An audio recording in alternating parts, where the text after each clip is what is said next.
말씀을 묵상함이 내 영혼에 심히 좋은 아이다.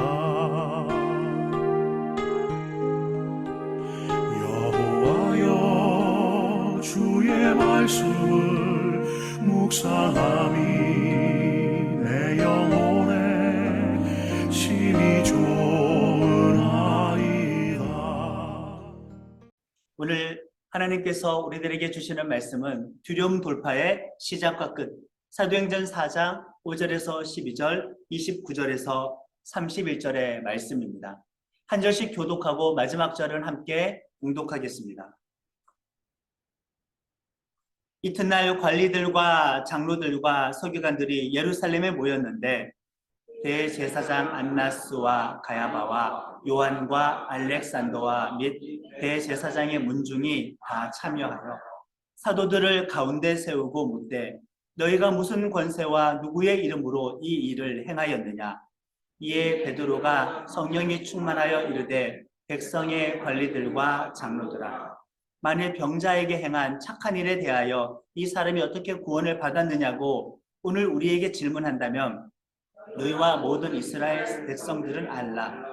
너희가 십자가에 못 박고 하나님이 죽은 자 가운데에서 살리신 나사렛 예수 그리스도의 이름으로 이 사람이 건강하게 되어 너희 앞에 섰느니라. 이 예수는 너희 건축자들의 버린 돌로서 진 모퉁이의 머릿돌이 되었느니라.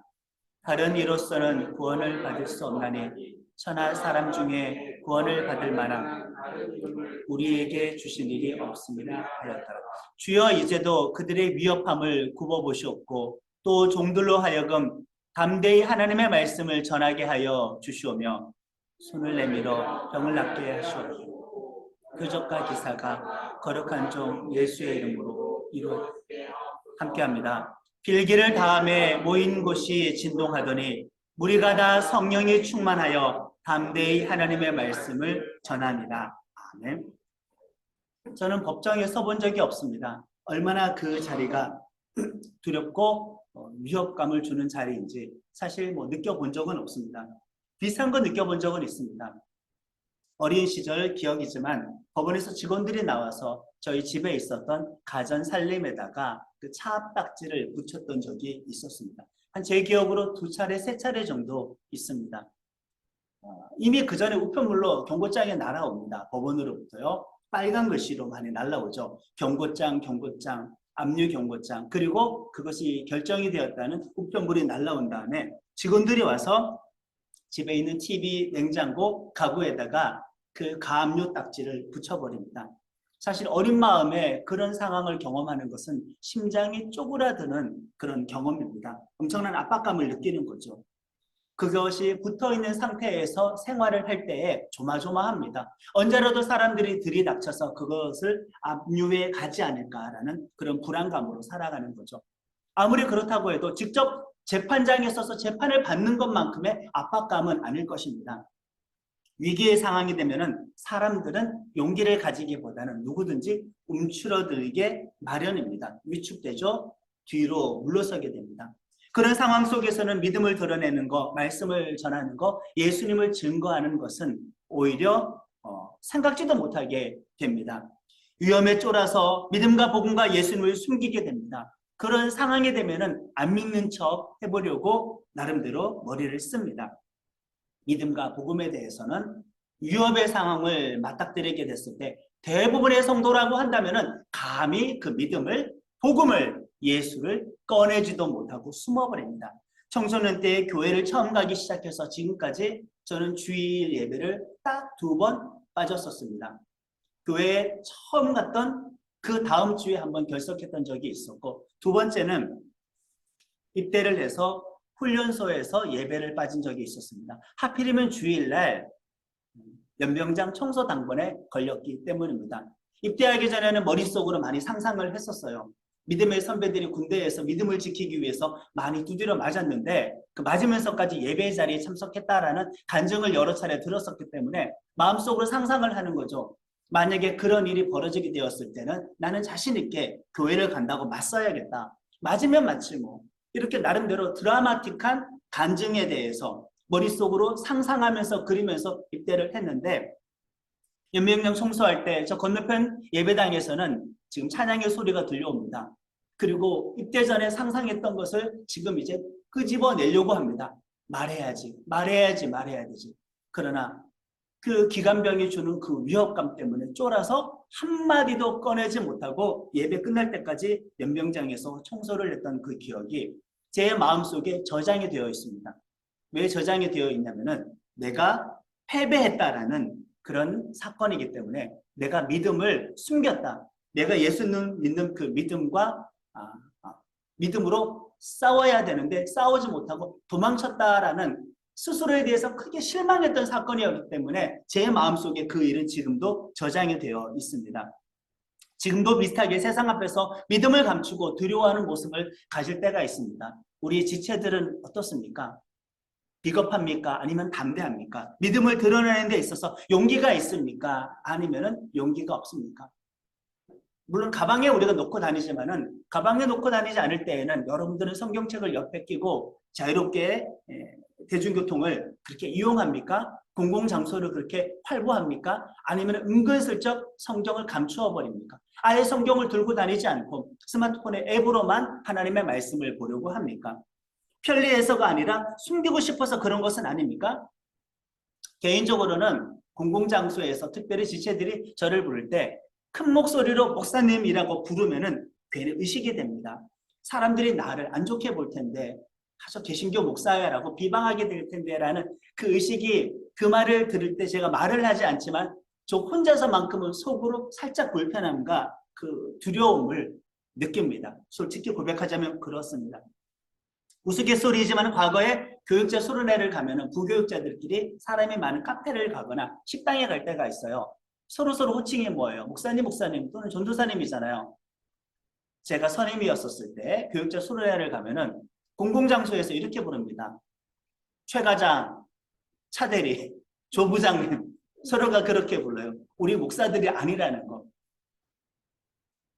어떻게든지 우리를 숨기고 싶었던 마음이죠. 당당하게 자기를 드러내지 못하는 그런 비겁함이 분명히 저에게는 당시에 있었습니다. 위축되었던 거죠. 근데 그런 상황은 성경책을 숨기든지 식사기도를 안 하려고 하든지 눈 뜨고 슬쩍 식사기도를 하면서 그렇게 슬쩍 지나간다든지 그렇게 하는 모든 것은 재판정의 상황도 아니잖아요. 법정의 상황도 아니에요. 그런 일상적인 상황에서조차도 우리들은 믿음을 숨기고 두려움으로 한 발짝 뒤로 물러나 버립니다. 법적인 제재가 없는데도 불구하고 우리는 그렇게 합니다.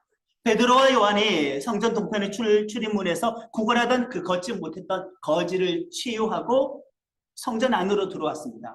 거기 모여든 사람들에게 부활한 예수님께서 이 사람을 치유했다고 설교를 하고 5,000명 넘는 사람들이 예수님을 믿게 되었습니다. 그 자체만으로도 엄청나게 위험한 행동을 한 것입니다. 아주 큰 용기를 낸 것입니다. 그 자리가 지금 어디입니까? 성전이지 않습니까? 예수를 죽였던 사람들의 그 주축 멤버들이 머물고 있는 자리이지 않습니까? 거기서 예수님이 부활했고 그 예수님을 설교하는 행동은 정말 무모한 행동이라고 할 수가 있습니다. 당연히 예수님을 설교했더니 체포를 당하게 되었죠. 그 성전에 있었던 제사장들과 성전 관리자들과 사두개인들에 의해서 그들에게 협력했었던 로마 병정들을 대동해가지고 이 베드로와 요한은 체포당하게 되어서 감옥에 갇히게 되었습니다. 처음 갇히게 된 겁니다. 처음 체포당하게 된 겁니다. 그의 스승 예수님이 경험했던 일들은 지금 제자들도 경험하고 있는데 자 감옥에 갇혔었을 때 베드로와 요한은 두려움에 위축이 되었을까? 그렇지 않았을까? 어떻게 생각하십니까? 그 밤에 감옥에 갇혀서 내일이면 재판을 받을지도 모르는데 그 재판은 자리에서 예수님은 사형 판결을 받아서 십자가에서 죽기까지 했단 말이에요. 그 사사로이 넘어갈 수 있는 상황은 아닌 겁니다. 본인들도 예수님처럼 죽임당하게 될 수가 있는 그런 재판이 기다리고 있었던 거죠. 그 전날 밤 감옥에서 베드로와 요한은 위축이 되었을까? 두려웠을까? 어땠을까? 성전 내부에서 담대하게 예수님을 이미 전했다라는 그 행위만 봐도 베드로와 요한에게는 이미 두려움이 없었다는 것을 우리는 확인할 수가 있습니다. 예루살렘, 예수님이 사형 선고를 받고 죽임당한 그 장소에서 예수님을 죽인 세력들이 몰려있는 핵심 장소 성전에서 예수를 증거했다는 자체만으로도 이미 이 두 사도에게는 두려움과 그 어떤 위축되는 그 마음은 없었다. 이 자체가 이들이 두려움의 지배를 당하지 않았다는 증거가 됩니다. 그들은 담대했습니다. 재판을 기다리면서 전혀 쫄지 않았습니다. 예수님 믿는 많은 사람들은 이런 상황을 닥치게 되었을 때는 담대함이라는 어떤 그런 표현보다는 질질 짜겠죠. 일단은 달려가기. 공포와 두려움, 슬픔과 비통과 걱정이라는 감정이 먼저 표출될 것입니다. 그러나 베드로와 요한은 그렇지 않았다. 패배자의 모습을 가지고 있지는 않았습니다. 다음날 대제사장이 유대인들의 최고 의결 기구인 사내들은 공의회를 소집했습니다. 직전 대제사장 안나스가 나타났고 그의 사위이자 현 대제사장인 가야바도 나타났습니다. 그리고 대제사장의 유력한 사람들도 다 모였습니다. 거기에 성전 관리자도 모였고 율법을 연구했던 바리새인들도 모였습니다. 그리고 서기관들도 모였습니다. 백성들의 대표였던 장로들도 모였습니다. 귀족계층이라고 할 수 있는 사두개파의 지도자들도 거기에 모였습니다. 사내들은 공의회는 대제사장을 포함해서 71명입니다. 유대인들의 종교 정치적으로 최고의 기구가 되는 거죠. 유력한 자들만 모인 겁니다. 거기에 이 재판을 통해서 예수님도 십자가에서 죽임을 당하게 된 것입니다. 예수님이 부활과 승천을 경험하기 전, 성령 충만을 만약에 경험하기 전까지라고 한다면은 제자들은 이 상황을 견딜 수가 없었을 겁니다.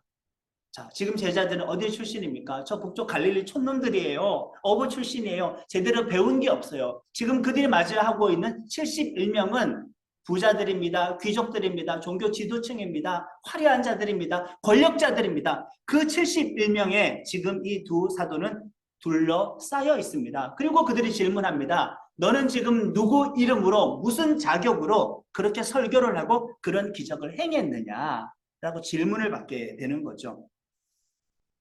이미 기적은 일어났단 말이에요. 많은 사람들이 하나님을 찬송하고 영광을 돌렸단 말이에요. 그러면 이 사도들이 했던 행위는 나쁜 행동이 아니잖아요. 그런데 애초부터 이 재판정에서의 그 질문은 부정적인, 아예 그냥 비판을 깔아놓고 정죄를 깔아놓고 질문을 하는 겁니다. 진리를 알고 싶어서 물어보는 것은 아닙니다. 이야기를 해본 다음에 너희들이 이 말이 옳으면은 우리도 믿을래, 이게 아니에요. 애초부터 믿지 않기로 작정을 해놓고 정답을 정해놓고서 하는 그 재판인 겁니다. 무슨 수를 쓰든지 이 사람들의 변론을 잘못하면은 잡아다가 가두고 싶을 것이고, 정말 이들이 더 반항을 한다면은 죽이고 싶었을 것입니다. 예수님을 믿지 않기로 작정한 사람들이 지금 신문을 하는 거죠. 완고한 사람들이 이렇게 지금 모여 있는 겁니다. 불신자를 바꾸는 것보다 잘못 믿는 사람 바꾸는 게 훨씬 더 어려운 것 아시죠? 오히려 여기에 모여 있었던 이 공의회원들을 예수님의 복음으로, 예수님의 말씀으로 설득하기는 더 어렵습니다. 전날 오후 성전 설교에서도 밤 감옥에서도 지금 사내들은 공의회 재판에서도 베드로와 요한은 그 어떤 두려움도 가지고 있지 않습니다. 8절의 말씀을 함께 합니다. 이에 베드로가 성령이 충만하여 이르되 백성의 관리들과 장로들아, 너희들은 누구 이름으로 무슨 자격으로 그렇게 설교를 하고 기적을 행했느냐라는 질문 앞에서 베드로는 성령 충만해서 담대하게 지금 그 지도층들을 향하여서 변론을 하고 있습니다. 두려움을 주는 상황 속에서 베드로가 이렇게 할 수 있었던 이유와 근거는 무엇일까? 단서가 나오죠. 베드로가 지금 성령이 충만하여 오순절날 성령은 받았기 때문에 그 전엔 기도를 열심히 했었죠. 기도하는 중에 성령의 충만함을 받았고 성령의 충만함을 받았기 때문에 담대함도 생겼고 복음을 전할 수 있는 그런 지혜와 지식도 생겨나게 되었는데 그 성령이 다시금 베드로에게 충만했었기 때문에 베드로는 지금 두려워하지 않았던 것입니다. 기도와 기도의 결과로 인한 성령 충만, 그 성령 충만으로 말미암는 복음 증거에서는 위축됨이 있을 수가 없다. 담대하다. 일반적인 사람이라면은 평소에는 담대하게 예수님의 부활에 대해서 증거했다 치더라도, 구원을 전했다 치더라도 예수님을 반대하는 무리들이 지금 우리 몇 사람을 중간에 모아놓고 1인명이 넘는 사람이 둘러앉아서 정죄의 눈초리로 바라보게 된다면 평소에는 담대하게, 저 성전에서는, 공개된 장소에서는 담대하게 예수를 증거했다 하더라도 이 상황이라고 한다면 위축되지 않겠습니까? 일반적이라면 그렇게 되지 않겠습니까? 여러분들은 어떻게 말을 할까요? 나라면 어떻게 말을 할까? 괜히 돌려서 이야기하지 않을까요? 이 공회원들 화나게 하지 않으려고 그들을 약간 높여주면서 내가 한 발짝 물러나면서 직접적으로 예수님의 하나님의 아들 그분이 구원자라 하고 이야기하기보다는 은근슬쩍 돌려서 약간은 타협하듯이 물러서듯이 그렇게 이야기하지 않을까요? 이 사람들의 심기를 건드려서 좋을 거 없습니다. 정말 이 사람들 괜히 기분 나쁘게 만들었다가는 잘못하면 우리도 예수님처럼 극형에 처해질 수도 있기 때문에 정면 돌파를 하지 않을 겁니다. 많은 사람들은 그런 방법을 사용하지 않을 겁니다. 기분 좋게 해주면서 타협하듯이 이야기를 하려고 하지 않겠습니까? 그런데 베드로와 요한은 성령의 충만함과 예수님의 복음을 증거해야 된다는 그 사명감으로 불타고 있었기 때문에 그런 눈치 보는 거 없습니다. 세게 나갑니다. 오히려 베드로는 이 변론의 기회를 통해서 예수님의 복음을 전하기로 작정을 합니다. 지금 무엇하다 왔습니까? 전날 감옥에 갇혔잖아요.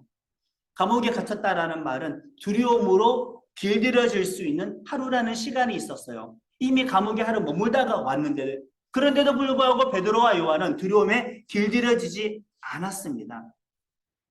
예수님을 증거하는 기회로 이 변론을 사용합니다. 그것은 기도와 성령 충만의 힘 때문입니다. 베드로의 변론의 내용은 이렇습니다. 내가 행한 일들은 저 사람이 구원받은 착한 일이다. 저 사람이 구원받은 착한 일인데 자기 스스로 내가 행한 일은 착한 일이다라고 말을 왜 했을까? 너희들은 애초부터 지금 믿지 않고 비판적인 태도를 가지고 있다. 내가 하는 일은 착한 일이었다라는 겁니다. 저 무리들은 지금 예수님을 죽이려고 하는데 너희들이 죽였던 그 예수님이 부활하셨고 그 부활한 예수님의 이름이 이 사람을 낫게 했다라고 대놓고 그렇게 이야기를 하는 겁니다. 정말 무모한 행동이죠. 얼마나 무모한 행동입니까? 정면 배치되는 말을 하고 있는 겁니다. 12절의 말씀을 함께 합니다. 베드로 설교의 결론이라고 할 수도 있는데 다른 이로서는 구원을 받을 수 없나니 천하 사람 중에 구원을 받을 만한 다른 이름을 우리에게 주신 일이 없음이라 하였더라. 너희가 죽인 예수가 살아났는데 그 예수님이 유일한 구원자라고 지금 이야기를 하고 있습니다. 그 현장에 있었다고 우리가 생각을 해봐야 됩니다. 와, 베드로가 진짜 우리 속된 말로 간땡이가 부은 건가? 어떻게 이 상황에서 이런 말을 할 수 있지? 이 변론은 너무너무 지금 위험한 말입니다. 좋게 부드럽게 이야기를 해야 되는데 그런 게 전혀 없습니다. 사내들인 공의회 그 원들이 가장 싫어하는 말을 직접적으로 해버립니다. 그러니까 그 변론 속에서 이미 너희들이 악하다, 너희들이 죄인이다, 너희들이 하나님을 믿는다고 하지만은 정작 너희들은 지금 하나님의 대적자들이다. 너희들이 하나님의 반대편에 서 있다라고 이런 식으로 이야기를 하는 겁니다. 베드로 정말 진짜 죽으려고 작정한 사람 같습니다. 기도했더니 성령의 충만함 받았더니 그 무엇도 베드로를 두려워 위축시킬 수 없었습니다. 베드로의 말씀은 너무나 논리적이었고 그 말씀을 하는 태도조차는 담대하기까지 했습니다. 71명이 둘러싸서 위협하는데도 불구하고 전혀 굴하지 않았다. 13절과 14절의 말씀을 함께 합니다. 그들이 베드로와 요한이 담대하게 말함을 보고 그들을 본래 학문이 없는 평범한 사람으로 알았다가 이상히 여기며 또 전에 예수와 함께 있던 줄도 알고 또 병나은 사람이 그들과 함께 서 있는 것을 보고 비난할 말이 없는지라. 아멘. 우리는 멋진 사람이 되어보려고, 우리는 유력한 사람이 되어보려고 어떻게 합니까? 일단 소유를 많이 누리려고 하겠죠. 옷차림을 꾸미겠죠. 외모를 가꾸겠죠. 좋은 차를 타려고 하겠죠. 멋진 직장을 다니는 거 자랑하고 싶겠죠. 어떤 높아진 직급을 자랑하고 싶겠죠. 그러나 베드로는 갈릴리에서 내려왔어요. 좋은 옷차림도 없고 외모도 없습니다. 소유도 없습니다. 집 떠나와서 지금 교회 공동체 생활을 하고 있습니다. 그러나 베드로가 이렇게 멋진 사람이 될 수 있었던 것은, 담대한 사람이 될 수 있었던 것은 외적인 소유가 아니라, 세상의 권력이 아니라 기도로 말미암는 성령의 충만함 때문에 이런 용기를 발휘할 수가 있었다입니다. 그 자리에는 유대인들 중에서 최고위층들은 지금 다 모여있는 자리입니다. 그러나 성령 충만했던 베드로와 요한은 오히려 그들을 압도한다. 세상이 우리를 이기느냐, 우리가 세상을 이기느냐. 우리가 세상을 이기는 힘은 무엇인가? 기도로 말미암는 성령의 충만함이면은 거대한 세상 권력조차도 압도할 수가 있다. 우리가 멋진 사람이 될 수 있는 것은, 우리가 대단한 사람이 될 수 있는 것은 기도하고 성령 충만함을 받아서 나오는 담대함입니다. 기도하고 성령 충만함을 받아서 나오는 복음에 대한 지식과 그 전달의 능력 때문입니다. 그것이 베드로를 담대하게 만들었습니다. 지금 이 자리에 베드로와 요한만 있는 것은 아닙니다. 누가 같이 했습니까? 그 병 나은 사람도 같이 와 있습니다. 그 사람의 인생에서 지금 놀라운 일들이 하루 이틀 사이에 벌어지고 있습니다. 어제까지 장애인 거지였는데, 그리고 그 장애는 죄의 결과라고 믿고 살아왔었는데, 평생을 정죄 속에서 살아왔었는데 그 사람이 치유가 되고 그 다음날 베드로와 요한의 재판 장소까지 지금 따라왔습니다. 거기에는 누가 있어요? 대제사장이 있습니다. 오늘날 국회와 같은 최고 의결기구의 멤버들이 다 모여 있는데 그 재판정에서 공격당하고 있는 베드로와 요한을 이 치유받았던 사람이 편들고 있습니다. 이것도 사실은 쉽지 않은 행동이에요. 어제까지 거지였었고 어제까지 장애인이었었던 사람의 용기를 낼 수 있었을까요? 얼마만큼의 담대함과 자존감을 가지고 그가 살았을까요? 비참하게 무너졌던 사람, 40평생을 거의 그렇게 살았는데 당시 평균 수명 40년, 40대였었을 텐데 그러면 평생을 그렇게 살아왔었던 사람이 나았다고 해서 그 다음날 재판장까지 따라와서 베드로와 요한을 편드는 말을 하는 것은 결코 쉽지 않은 행동이다. 대단한 용기를 낸 것입니다. 죽어도 여한이 없는 거죠. 두려움을 극복한 용기 있는 믿음의 사람이 되었습니다. 사내들인 공의회원들은 더 이상 할 말이 없습니다. 그가 하는 말은 틀린 말이 없고 일단 나았던 사람이 그 증거로서 옆에 지금 서 있기 때문에 딱히 할 말이 없고 재판을 지금 방청하는 많은 사람들도 베드로와 요한을 지금 지지하고 있고 저 기적의 현장을 목격한 사람들 상당수가 와 있었기 때문에 막무가내 억지로 베드로와 요한을 정죄할 수는 없었습니다. 그래서 그냥 이 공회원에서 쫓아버립니다. 대신 예수 이름으로 무언가 하지를 말아라. 예수 이름으로 기적을 행하지도 말고 예수 이름으로 설교하지도 말고 예수님을 증거하거나 가르치지 말라라고 협박을 한 다음에는 일단 그들을 풀어줄 수밖에 없었습니다. 21절의 말씀을 21절과 2절 함께 합니다. 관리들이 백성들 때문에 그들을 어떻게 처벌할지 방법을 찾지 못하고 다시 위협하여 놓아주었으니 이는 모든 사람이 그 된 일을 보고 하나님께 영광을 돌립니다. 이 표적으로 병 나은 사람은 40여 세나 되었더라. 아멘. 지금 이 사건을 통해서 사람들이 하나님께 영광을 돌리고 있잖아요. 하나님께 영광을 돌리고 있으면 베드로와 요한을 칭찬해야 되잖아요. 그러니까 이 재판 자리에서는 애초부터 진리에 대해서 알아보려고 하는 그런 마음이 없었다. 옳고 그름을 따져보려고 했던 마음 없었다. 처음부터 그냥 예수님에 대해서 반대하기로 결론을 내려놓고 재판을 했다. 이것입니다. 이 재판 사건 맨 마지막 절은 22절인데 여기서 병 나은 사람의 나이를 밝히고 있습니다. 어떤 의도일까요? 이 사건은 역사적인 사건이다. 실제 사건이다라는 것을 강하게 지금 증명을 하고 있습니다. 당시에 평균 수명을 고려하라고 말씀을 드렸습니다. 평균 수명 당시에 40대였을까? 큰 전쟁 떨어지면은 30대에 많이 죽기도 했었고요. 당시 평균 수명 2000년 전이었으니까 40대였을 텐데 물론 귀족들이라든가 부자들은 좀 오래 살았겠지만 일반 서민들은 그렇게 오래 살지는 못했습니다. 그런데 이 나은 사람이 40세라고 한다면은 평생의 장애였다라는 거죠. 평생의 장애가 나았는데 이 사람 입장에서는 엄청난 감격입니다. 인생의 후반부에 그래서 이렇게 담대한 믿음을 지금 보일 수가 있었던 겁니다.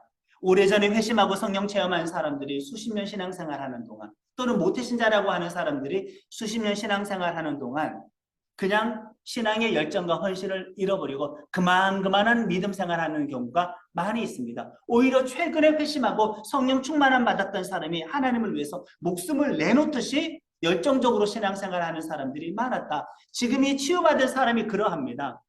재판장 따라와서 대제사장과 공의회에 맞서서 베드로와 요한 편들었다는 것은 이제 나는 이들과 얽혀서 죽게 되더라도 여한이 없게 되는 거죠. 인생의 후반부에 믿음의 열정을 표출할 수가 있었습니다. 사도들은 지금 공의회에 나와서 교회 공동체로 돌아가 있었던 모든 일들에 대해서 그 치유 기적, 성전 설교, 거기서 많은 회심의 사건들, 그리고 감옥에 갇혔던 것, 그리고 변론의 일들에 대해서 교회 공동체들에게 나눕니다.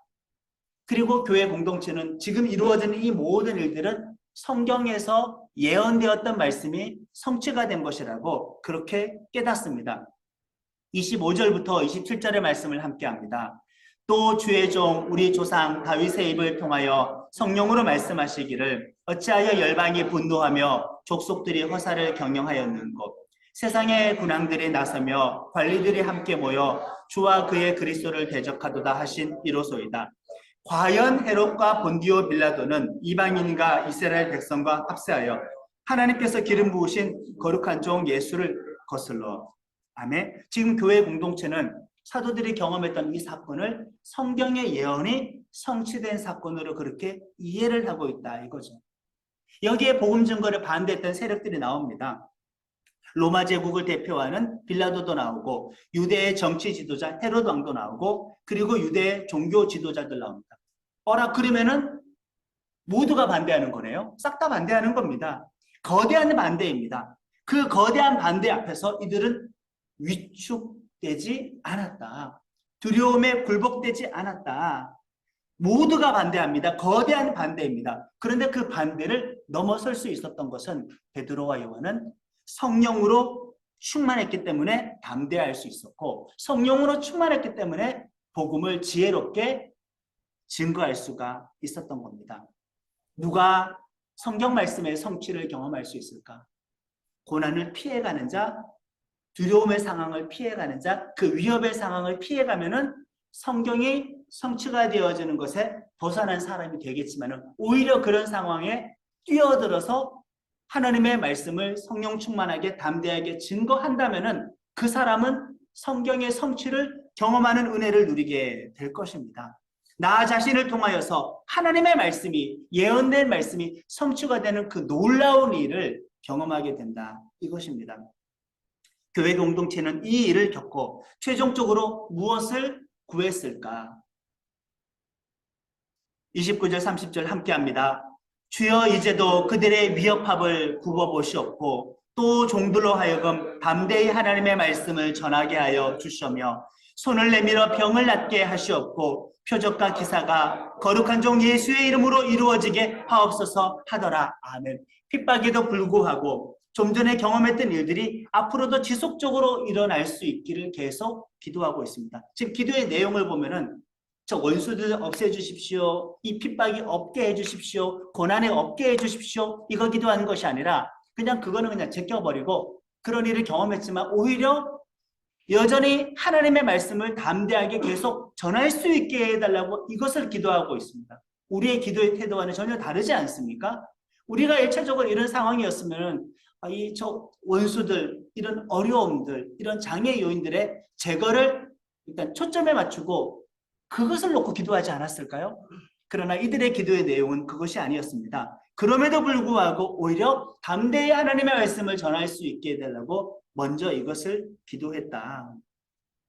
상식적으로 생각을 한번 해봅시다. 자, 성전 미문에서 구걸하다가 병고침 받았던 사람. 일어나자마자 하나님을 찬송하고 성전 내부까지 같이 따라서 들어갔습니다. 그 사람이 그 다음날 있었던 재판전까지 지금 따라와 있습니다. 그리고 그 재판이 끝나고 사도들은 지금 거기서 쫓겨났죠. 쫓겨나서 예루살렘 교회 공동체로 돌아왔습니다. 상식적으로 생각해서 재판정까지 그 다음날 따라왔던 그 치유받았던 사람들은 교회 공동체까지 따라왔겠습니까? 안 왔겠습니까? 상식적으로. 대제사장에 맞서서 공의회에 맞서서 베드로와 요한은 편들어주는 말을 했었던 이 치유받았던 사람은 상식적으로 생각하면은 당연히 예루살렘 교회 공동체까지 따라왔을 겁니다. 여기에서 그는 이제 무엇을 경험하게 될까? 빠진 게 있었죠. 마가의 다락방에 함께하지 못했었던 이 사람이었습니다. 그는 무엇을 여기서 경험했던가? 31절 함께합니다. 빌기를 다음에 모인 곳이 진동하더니 무리가라 성령이 충만하여 담대히 하나님의 말씀을 전하니라. 여기서 성령의 충만함을 그도 받게 되었다. 그리고 120명이 오순절날 성령의 강림을 받았잖아요. 오순절날 120명이 성령의 강림을 받았는데 그 이후에 성도들은 지금 수천 명이 되었단 말이에요. 제2의 성령 강림 사건이 여기에서 한 번 더 나타납니다. 모인 곳이 진동할 정도로 너무나 권능이 있게 강력하게 성령께서 임했다라는 거죠. 그러니까 첫 번째 성령 강림 사건, 이 두 번째 성령 강림 사건의 중간에는 무엇이 있었나? 위협 앞에 굴복하지 않고 담대하게 성령 충만해서 복음을 전하는 그 사건이 중간에 놓여 있었다. 두려움을 극복할 수 있었던 처음 시작은 무엇이었나? 성령 충만함이었다. 성령 충만해서 두려움을 극복하고 복음을 증거했더니 그 끝은 무엇이었나? 또다시 성령 충만함이었다. 우리는 이 믿음을 지금 가지고 있을까? 제2의 성령 강림 사건으로 이 성령 설교의 사건이 마무리가 됩니다. 두려움 돌파의 시작은 기도로 말미암는 성령 충만함이어야 한다. 그 성령 충만함으로 인한 복음 증거여야 한다. 그런 성도가 될 때에는 어떠한 두려움도 극복할 수가 있다. 그리고 두려움을 극복하면 또다시 우리들이 기다리는 것은 재무장시키기 위한 성령 충만함이 기다리고 있다. 성령 충만함을 내가 왜 못 받을까? 또 성령 충만함을 왜 우리가 유지하지 못할까? 위협 앞에서, 두려움 앞에서 담대하게 복음을 증거하지 못하고 믿음을 숨겼기 때문은 아닌가? 물러섰기 때문은 아닌가? 타협했기 때문은 아닌가? 돌아봐야 할 것입니다. 나는 교회 지체들은 기도로 성령의 충만함을 받고 권능을 받고 담대히 복음을 증거할 수 있기를 예수님의 이름으로 축원합니다. 그리고 모든 두려움을 회피하지 않고 오히려 예수를 증거하는 것으로 정정당당하게 맞서서 이길 수 있기를 축원합니다. 그 승리 뒤에 또다시 성령의 충만함을 경험할 수 있기를 축원합니다. 주의 말씀